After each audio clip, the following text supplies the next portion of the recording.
Hi guys, I'm Stanley Chi, inviting you to subscribe to Boquitos Vlog. Yan, YouTube channel ni Onin. So yun, subscribe kayo doon ha. Kita-kits!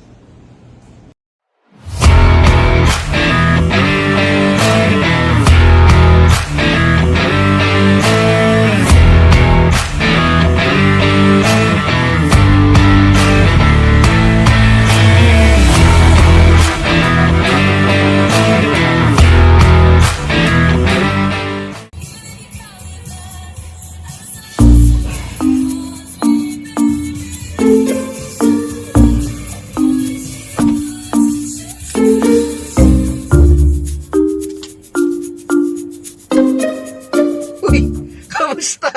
Ay, kain tayo. Gandang umaga, magandang araw sa inyo lahat. Mga kabukito, nagbabalik na naman po tayo ulit dito sa ating vlog. Jogging lang ako sa sports complex kanina. Medyo kailangan na alam mo na, exercise naman. So, kamusta na kayo? Kamusta na ang mga kabukito natin dyan? Pasensya na at marami lang talagang ganap na nangyari. Nalipat na naman tayo sa ibang network, so kailangan unahin muna natin ang trabaho para sa family syempre. So, ano ang magandang kwento ngayon? Well, ngayon kasi sa mga nangyari this past few months din regarding kay Pogi Coolray, na PMS na natin siya for the 4th time. Nagastos namin is nasa 10,700. And as you can see, ang kilometrahe pa lang ni Pogi, hindi pa siya mataas. Nasa 17,687 kilometers pa lang ang nagagamit niya. And that is within 3 years. Diba? Oh, imagine niyo yun, 3 years. Nasa amin na si Pogi, pero hindi naman siya masyado nabubugbog sa mga long drive. Nga rin minsan ang inaano ko rin kasi sa sarili ko yun, relax din akong time na mag long drive kasi dahil na nagwo-work tayo, kailangan mag-provide sa family. Pero hopefully this year naging maganda at naman natin si Pogi, ma long drive naman natin para ma-update kayo kung kamusta na ang ating Pogi Coolray. So ngayon na PMS namin dyan sa may Geely Las Piñas, and sadly and unfortunate na ang Geely Santa Rosa nagsara na. Yun ang bad news na binigay sa akin ni Sir Donnie. So si Sir Donnie ngayon nalipat na sa Suzuki na siya. Suportahan natin din siya. Ilalagay ko sa kanya yung Facebook page niya kung kailangan yun ng mga Suzuki ng mga sasakyan. Siya ang pinaka best talaga na pag-aasikaso at sure na magkakaroon kayo ng sasakyan. So yun nga, nagsara na si Geely Santa Rosa, wala na siya. Marami ding nalungkot. Babasa ko sa mga group chat sa mga Geely page natin na nawala na nga si Santa Rosa. Ngayon na kay Las Piñas na ako, and pasalamat din ako kay Las Piñas as tinanggap niya kami.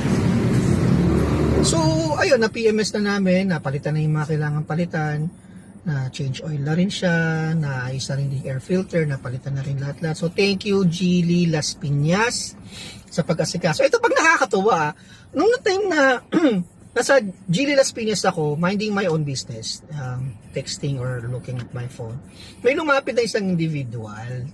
Kinalapit ako, sabi ko, bakit po? Sabi ko gano'n sa kanya. And alam mo yung nakakatuwa na isa din pala siya sa mga nanonood ng mga vlogs. I forgot the name, pero magka-Facebook friend na kami. Shoutout sa iyo kaibigan, at nakita mo ako at kinausap mo ako regarding kung ano yung mga updates regarding kay Coolray, and maganda naging kwentuhan namin, nag-change ideas kami na yung regarding sa mga Coolrays namin, and same color din, silver din ang Coolray niya. So yun, this is the first time I met a fan na talagang tuwan-tuwa lang. Sabi niya, kung hindi dahil sa akin, nakakatawa ng puso, hindi raw siya bibili ng Coolray. So, pinanood niya daw lahat ng mga vlogs ko. So, thank you sa'yo sa isang kaibigan na fan na laging nanonood ng mga episodes namin, o episodes ko na pag ginagawa ko ng content. But don't you worry po, sa lahat ng mga subscribers ko dyan, sa mga non-subscribers, I will try na. Promise na yan, na gagawa na ako ng mga content na para ma-update ko kayo regarding kay Cool Ray. So far naman, okay naman ang ating Cool Ray na si Jilly Pogi Cool Ray. Hello, so ngayon, ang bago pang isa pang update ay bibigay ko sa inyo. Napatint na rin namin si Pogi last week. Itong sa likod natin, ito yung tinatawag na Mega Black. So para hindi nakikita yung mga pasahero sa likod, pero pagdating naman dito sa harap, medyo light lang ng konti para hindi lang makapasok yung araw. Kasi syempre, mahirap din kasi pag sobrang Mega Black din pati din sa harap. Lalo pag sa gabi, medyo may kalabuhan na rin yung mata natin pag nagda-drive. So, napaano naman, ang nagpaano kami sa The Roods. So, salamat sa iyo, The Roods. The best ka. This is my second time I went to The Roods para kay Pogi. The first time is yung nagpa-kintab kami ng sasakyan. Tapos, yung pangalawa is, this is it. Ito yung, actually, pangatlo na pala. Kasi yung pangalawa kasi may pinakintab ulit namin si Pogi nun. Kasi may free kasi, so kailangan bumalik. Tapos yung pangatlo, ito na nga, yung tint. So, maganda naman ang paggagawa nila. Maayos si The Roods. So, ako, best, sa inyo kung kailangan nyo ng ceramic tint. Tapos, yung gusto nyo magpakintab ng sasakyan, yung tinatawag na para always brand new yung sasakyan nyo. Punta lang kayo kay The Roods. Dito lang yan sa Alabang area lang. Makikita nyo naman yan sa Google Map nyo. Type ko lang si The Roods, D-E-R-E-Z ang spelling para sure. Tapos yun na, isang branch lang naman sila here in Alabang.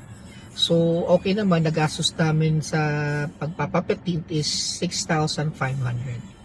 So not bad, okay naman na. So ngayon medyo kasi napapansin na namin parang natunaw na yung mga tip kasi 3 years na, di ba? So kailangan na magpalit na ng tint. So, ayun, nung last week, napalitan na natin yung tint. So, okay naman. And regarding sa performance, 3 years na sa akin si Pogi. So far, so good pa rin. Wala akong any complaint. Maganda pa rin yung takbo ng makina niya. Maganda pa rin yung ano ng aircon niya. So, sa mga taong nag-iisip na bumili ng Cool Ray, I think this is the best way. I can tell you this na okay pa. Okay ang Cool Ray, ang Cool Ray natin, maganda naman yung performance. Although siguro mo na long drive pa lang yan yung sa Nueva Ecija, sa Bicol, and then Tagaytay, that's it. Nagpunta rin din pala kami ng Cavite. So let's consider that as a long drive as well. Pero so far okay. I don't have any complaints, maganda pa rin. Hindi pa rin siya, although wala naman. I checked the engine itself. Sabi nga daw kasi nila medyo magiging maingay daw pag tumagal na raw ng 3 years. So, check ko naman, okay naman. Sa aking sa aking experience lang yung sinasabi ko sa inyo kasi ayoko naman mag-filter para sabihin binibida natin ng Jilly Cool Ray. It's not, there is still negative lahat ng mga sasakyan kahit anong brand ba yan. So, ang akin lang naman kasi, yung sa engine, okay naman. Wala naman, mag-alala namang Ay, ito pa pala, may kukwento ko sa inyo na bad trip talaga ako. Sorry, na-open ko na. Kasi yung my son was nadala sa hospital that time. Emergency kasi. So, pupunta kami sa Asian Hospital. Meron sila parang valet parking na tao na pwedeng sila na magdadrive hanggang sa parking. So we're just going to pay them up after na matapos lang yung sa hospital. So ayun na nga, ginamit nila si Pogi Cool Ray part nila doon. Pero ito ang nangyari. Actually ko na rin din sa inyo yun advisean ko na rin din kayo. Wag nyo basta ipapagamit si Pogi sa taong hindi marunong talaga pagdating sa cambio, sa gear shift. nasira kasi nila yung gear shift.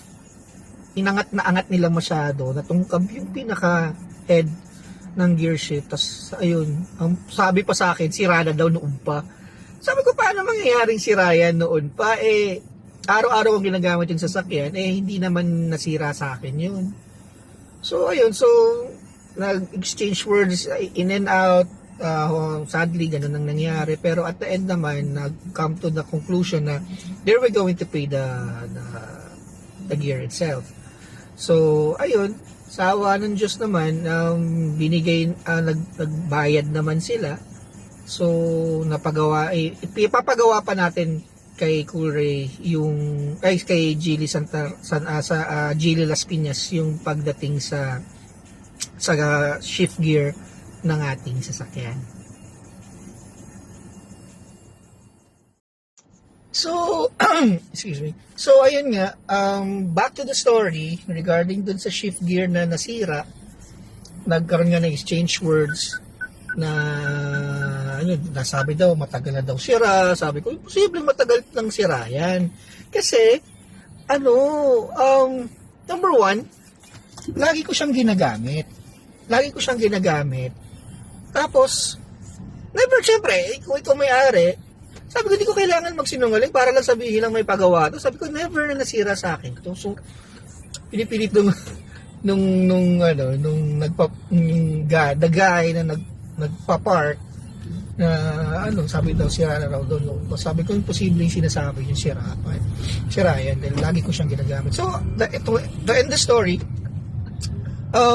naayos naman, pabayaran na lang daw nila. So, binayaran na lang nila ako para pagdating kay Gili Las Piñas, napapaayos natin. Pero sa ngayon, sabi naman ni Gili Las Piñas, wala pa raw silang gear na pwede pang gamitin or ano. So, lang muna, wait lang daw muna talaga ako for the meantime. So, hopefully, pagkaroon ng update na matapos na rin, na maayos din natin yung shift gear ni Pogi. So, yun lang din yung sasabihin ko din sa inyo. Wag kayong masyadong magtiwala sa kasi I don't know kasi based on the experience itself lang naman yung sa akin na hindi naman talaga, alam mo yun, na may mga tao din naman kasi na hindi alam ang paggamit ng shift gear ni Pogi kasi napaka-complicated din pag hindi ka Geely owner. So, yun lang naman ang mga nangyari so far. Ngayon, nag-aantay na lang ako ng update kay Las Piñas and hopefully magkaroon na din ng magkaroon na rin din ng maayos na Pero sa ngayon, yung gear shift natin, ginawa nila, inaayos naman nila, pansamantala lang yun, parang kinabit lang nila yung pinaka-cap, tapos nilagyan lang nila ng masking tape para lang mag-hold. Alam mo yun, para mag-hold lang yung gear, yung pinaka-top ng cap ng gear shift natin. So, those were the updates so far. So, pero regarding my performance, regarding the performance of my car, maganda pa rin, sulit ang 3 years and hopefully another 3 years more na makukuha pa rin namin na maging maganda pa rin. As long as naman na actually sa lahat naman ng sasakyan, as long as alaga ka, na you take your PMS on time every 6 months, tapos laging i-check yung gulong, syempre pag nag-check ng pa-PMS, check na rin naman tinanong ko naman kung okay pa yung gulong, okay pa naman daw yung gulong, wala pa problema. Saka alam mo yung the best thing about this car is alam mo yun, yung walang hindi pa kami nagpapalit ng freon. So ibig sabihin, ganun katindi ang performance ni Cool Ray. So, wala akong reklamo regarding dito sa akin. Tapos meron pa nga nangyari. Ito na ikukwento ko na naman. Mahirap magkaroon ka ng sasakyan nang wala kang sariling parking. Kasi sa bahay namin, wala kasi kaming parking space. Hindi kasya si Pogi. Ipapakita ko lang yung video later para malaman yung ibig kong sabihin. Kasi sinubukan din namin eh. Hindi nagkasya. Masyadong malaki. So yun nga, nag-rent kami ng parking space sa village namin. But unfortunately, nalaman lamang ko lang, may mga aso palang umaakit sa kotse. That time, wala akong car cover. So, may gasgas ng aso dun sa harap. May scratches, light scratches lang naman. So ngayon, may problema naman tuloy ako ngayon. Dili papabuffing ko naman ulit to. Nag-ask na ako kung how much. Mga 800 something daw ang buffing ng sasakyan. So, gano'n naman, gastos na naman. Pero wala ganun talaga Pag once may sasakyan ka, parang may anak ka na rin. Diba? So, inaano ko na lang na sana maayos din. Ayun, so far so good. Takbo lang buhay. So hello, ayun. So natapos na naman tayo sa isang another episode ng ating Cool Ray, Pogi Cool Ray ngayon. And please like and subscribe to my channel. And thank you so much, lalo na sa mga nagsusuporta at sa patuloy na nanonood regarding sa mga updates regarding sa ating Cool Ray. Please help a fellow vlogger na magtuloy-tuloy tayo by liking and subscribing my channel. Sa mga nanonood lang, ano yun pakipindutan lang yung subscribe button po para medyo dumami po tayo at lalo natin mapaganda ang ating vlog. So, to all of you, thank you so much. Pasensya na kung hindi ako nakakapag-vlog ng every week or dahil alam niyo na pamilyado tayo. We have to take care for family first. So ngayon nagkaroon lang ako talaga ng time, but hopefully every week magkakaroon tayo kahit one episode at a time. Okay? Have a great day and God bless.